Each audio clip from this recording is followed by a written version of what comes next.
Live from the KHOU 11 studios and streaming on KHOU 11 Plus, your news starts now. Thanks for joining us on digital this Sunday afternoon. I'm Cheryl Mercedes.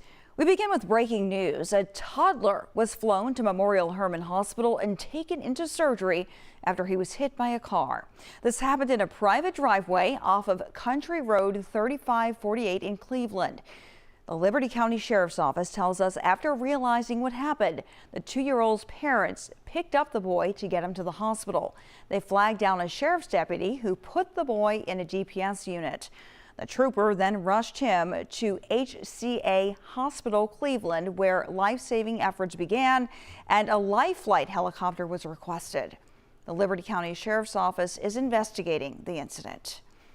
Only on KHOU 11 tonight, we're hearing from a neighbor who saw the terrifying moments someone smashed into a Houston police cruiser. It happened off Homestead in Northeast Houston. The 2 officers were on their way to a stabbing. Our Michelle Choi has that story. Yeah, all of this happened just after midnight, but this evening you can still see the aftermath of that fiery crash here off of Homestead. Take a look. This torn up patch of dirt and damaged tree trunk mark where that HPD cruiser finally came to a stop. And tonight we are hearing from a neighbor who says her family had a front row seat to the chaos and the bravery that followed. According to investigators, this HPD unit was responding to a stabbing call, lights on, sirens blaring, when they say another car suddenly pulled out from a side street or parking lot, crashing into the cruiser and sending it off the road into a tree. A neighbor who didn't want her face shown says she, her husband, and their 1-year-old daughter were in the car heading home just moments before the crash unfolded. We was on our way back home, and the police officer went flying past us. Once he went flying past us, we was getting ready to turn. We stay on Peyton at Homestead. We got ready to turn, and the white Charger, he was getting ready to come out. The police officer switched lanes. They hit each other. The next thing you know, it was 2 police officers in the vehicle, and they hit the tree. Tori says she then watched the driver who hit the cruiser jump out and run. What was going through your mind? All of this unfolded right in front of y'all. I was so happy that it was me, my baby, and I was so happy that we wasn't involved. You know, it was very scary. With the cruiser on fire and both officers still inside, Tori says a nearby tow truck driver jumped into action. Luckily for that tow truck driver, because he was a lot of help. A lot of help. It's a lot of good people still here. HPD says that record driver may have saved the officers' lives. We're so glad that a Good Samaritan, one of the record drivers, were one of the first ones to arrive on scene, and he was able to assist the officers and get them out of the vehicle and get them to safety. Both officers, each with about a year on the force, were taken to the hospital with minor injuries and are expected to be okay. Overnight, officers used police dogs to search for the driver who ran, and while HPD says they believe they know who it is, no arrests have been made. Their Vehicular Crimes Division is still working to piece together exactly how the crash happened. Meanwhile, neighbors like Tori are sending their support. Hope those officers are okay. Hope they find whoever it is. Reporting in Northeast Houston, Michelle Choi, KHOU 11 News. Thank you, Michelle. As we mentioned, officers were on their way to reports of a deadly stabbing just 3 miles north of where the crash happened. When police arrived to that scene on Bigwood near Homestead, they found a man in his 30s with several chest wounds. Investigators say an argument broke out around midnight between the man and his stepfather. Things escalated quickly, ending with the stepfather stabbing him. The victim died at the hospital. The stepfather is in custody. Homicide detectives are on the case. This case is one of several in a disturbing trend we've been tracking, an increase in family violence. Over the last week, there have been at least 4 reported incidents, including deadly attacks. Domestic violence is also on the rise. Experts are calling both a serious and growing public health crisis. Some of the red flags that we see are emotional and behavioral warning signs, jealousy, possessiveness, gaslighting. We see a lot of control and isolation. You know, we see family members monitoring your phone, controlling access, dictating what you wear, who you talk to. And then also at the heart of domestic violence is power and control. And part of that is, again, the isolation. And I think a lot of people think about these incidences and abuse being physical, but there's so much more that happens. There's threats and escalation. If you or someone you know is going through something like that, there is help. Bridge Over Troubled Waters offers a 24/7 crisis hotline with immediate support. They also offer counseling, emergency shelter for individuals and families, and other resources to help survivors rebuild their lives. You can also call the National Domestic Violence Hotline at the number right there on your screen, or text the word START to 88788. Right now, hundreds of people are calling for an end to gun violence. They include families who have lost loved ones. Our Troy Kless joins us live with more on that initiative from Pasadena tonight. Hi, Troy. Hi, Cheryl. So you can see behind me, we are here in Pasadena, and behind me you see that there are several different tents set up with dozens of people here gathered in honor of 3 families who are bringing awareness to the impact of gun violence. So we could see here throughout the afternoon that there are different vehicle groups out here, along with food vendors and other small business owners.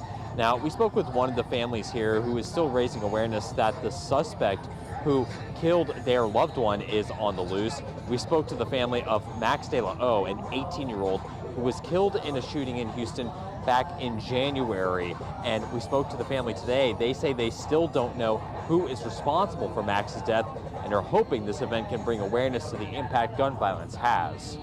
The hope for today is to bring awareness to the circumstances that has brought us all here. A lot of us didn't know each other prior to our own individual circumstances. Unfortunately, us, like Mickey's mom, lost a loved one at 18 years old due to gun violence. And so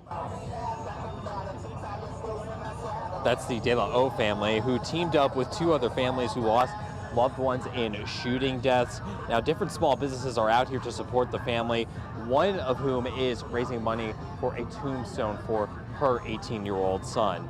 And these families are asking that anyone who wants to come out and support them do so this evening at this event, which is going to be running here in the 7300 block of Spencer Highway in Pasadena. And we'll share more about these family stories tonight at 10. Reporting live in Pasadena, Troy Kless, KHOU 11 News. Headlining your weather this evening, you guessed it, another hot one today with some cloud cover hanging over Hobby Airport there. Meteorologist Pat Kaplan is back joining me now. And Pat, we all want to know now, any chance for some rain to cool us off? Yes, we're going to get more than enough rain as we get into the upcoming week. But like you mentioned, Cheryl, it was a hot one today. Live look out towards the Med Center, Hyman Park. We get to 98 degrees today. That's 1 degree shy of the record, that being 99, set back in 1980. We got to 98 degrees, though, just after 2:30 this afternoon. Beautiful shot, though. I mean, it was a really nice day outside of the heat. A lot of sunshine, no rain. There's downtown in the distance. We're at 95 still. Feels like 102. Great pool day. Let's look at the silver lining, right? No rain or storms for us today, but again, a lot of heat out there. Still 92 for Tomball, 95 for Conroe, 91 Hobby, 80s for Galveston, Angleton, Wharton, and Palacios, but 90s just to the north of the city, and retreating now as we get into the evening hours. Notice back to the north, though, we got some really big heat. 100 for Del Rio, 99 in Lubbock, but 77 in Amarillo. So what's going on up there? Big storms starting to develop up across North Texas. Let's take a look at radar. We're quiet here at home. We are watching one storm here diving south. That'll go right into East Texas, the Piney Woods, out towards the Louisiana border. Farther north and west, though, just tons of severe thunderstorm warnings kind of speckled all over the screen here. One southwest of Dallas, a couple to the east of Lubbock and north of Amarillo. All of this will eventually coagulate into a giant complex of storms as we get into the overnight. And watch what happens here. By the time we get to about midnight, it's a big damaging wind threat getting into the Metroplex and I-20. From there, where does it go? That's the big question. It does start to move south, but watch how it weakens coming into our area. Tomorrow morning, I do think we'll start off wet. I think we'll see downpours and storms possible, and there could be a strong to severe storm threat up towards the Huntsville area as this cluster of storms comes in. But the bullseye for severe weather will be on a corridor from Amarillo into the Metroplex during the overnight tonight. Again, these storms will be weakening on approach, but 1 or 2 could clip our northern counties here late overnight tonight. So it's a late storm chance north tonight as we get you into tomorrow. Sunny with a couple of storms in the morning and then again as we get into the evening. And then this boundary just stalls across the area and we turn pretty unsettled here getting into the upcoming week. Rain chances go from 40% tomorrow to 60% on Tuesday and then 80% at least for Wednesday, Thursday, down to 70% chances for Friday. Here's your Tuesday forecast with future tracks, scattered downpours and storms possible north of the city.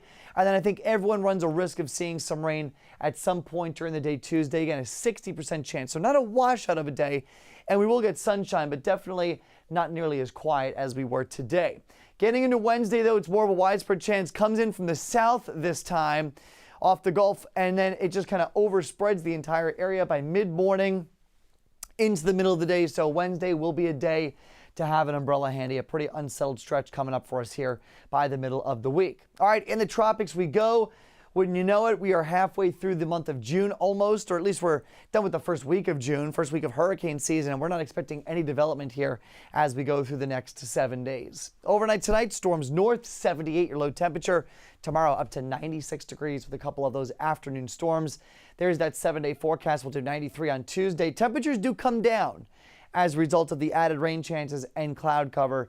88 for Wednesday, 89 for Thursday, and then back to where we should be this time of year in the lower 90s with slightly lower rain chances, but still unsettled weather all the way into next weekend. Cheryl? All right, we'll take that relief in any form, Pat. Yeah. Thank you. Well, tonight there is proof that every vote counts, especially in runoff elections when turnout tends to be lower. In Pasadena, with all precincts reporting, the race for Council District B appears to have ended in a tie. 272 votes to both Bianca Valero and Bruce Lehman. These results haven't been certified yet, though.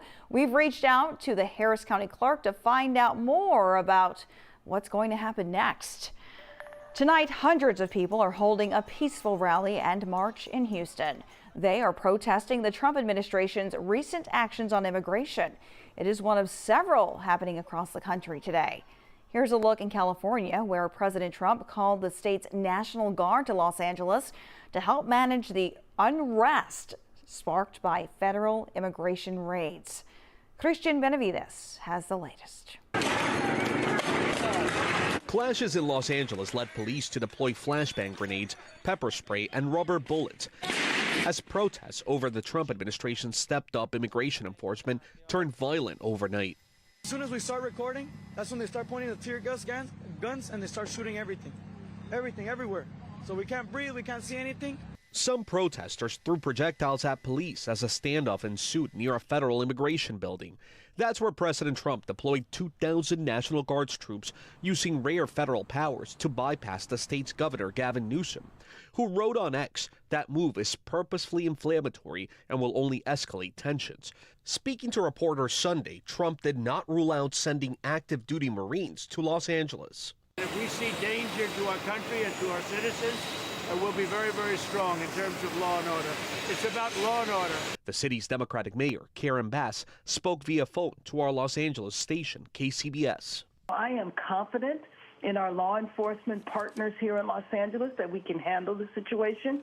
There is no need for 2,000 National Guard troops to come into our town. Homeland Security Secretary Kristi Noem on Face the Nation. President Trump is putting the safety of the communities that are being impacted by these riots and by these protests that have turned violent. And he's putting the safety of our law enforcement officers first. Internal data obtained by CBS News shows over the past week, ICE averaged over 1,500 daily arrests, a 127% increase from President Trump's first 100 days in office. Christian Benavides, CBS News. As tensions rise in cities like LA, new CBS poll shows Americans are split on the Trump administration's immigration crackdown, especially around who's being targeted and the impact on the economy. Overall, Republicans are showing strong support for the raids, while a majority of Democrats oppose them. Well, that's a wrap for this digital newscast. Remember, you can stream us anytime on KHOU 11+. Just download on your TV and watch for free. We'll have much more coming up on TV tonight after the Tonys. See you then.